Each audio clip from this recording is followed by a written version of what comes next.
My name's John Meade. The connection to this music is through my family. So my grandmother comes from Kentucky. Her husband, a little town, Hiltons, Virginia, where the Carter family's from. And so hearing her tell stories about the tradition of Appalachia made me curious about the music.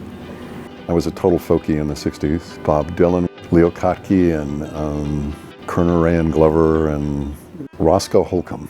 He was a banjo player, right, from Kentucky.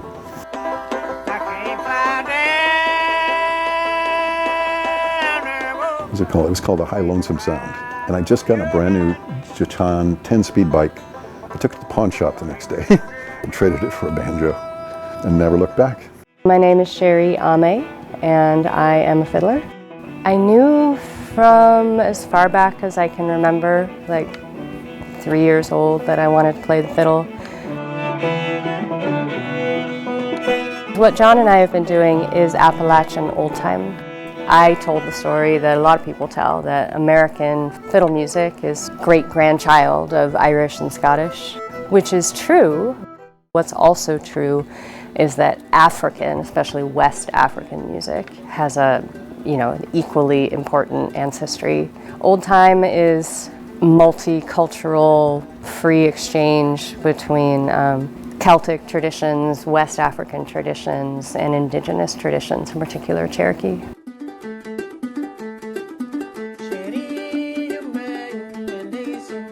We both had similar interest in terms of trying to ground the instrument historically where it belonged, which is fusion music from slavery, unfortunately. So the banjo comes from a couple instruments, grandfather instruments in Africa, the akanting, 3-stringed with a short drone string and a gourd and a broomstick neck. The jelly ingoni is a lute-like instrument with a broomstick neck that's also played like a banjo. I've made connection with a bunch of musicians in Bamako, Mali, and they hear their music in this music. And I think it has this, it's the same function for them, I think, in terms of, it has a healing aspect to it. I posted a video of banjo music, and exclamations, wahoo, or something really excited, exclamation, and he put, it is the same. There is a quality that joins us.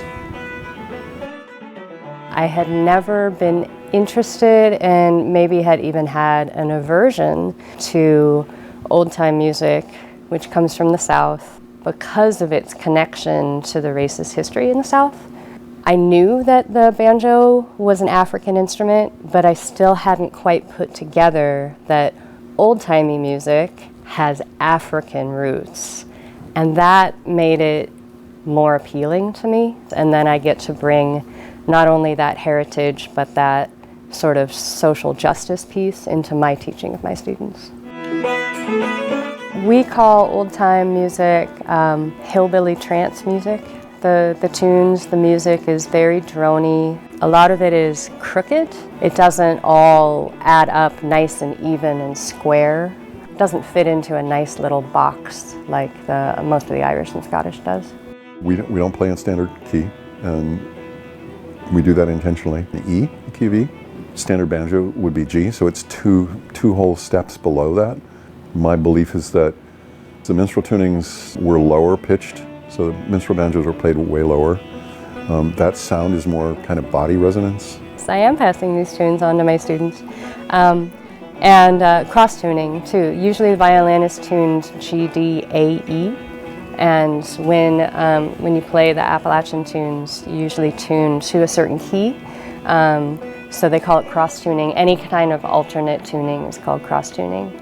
I feel that we're preserving the tradition in the sense that the core of the music is there, the soul of the music is there.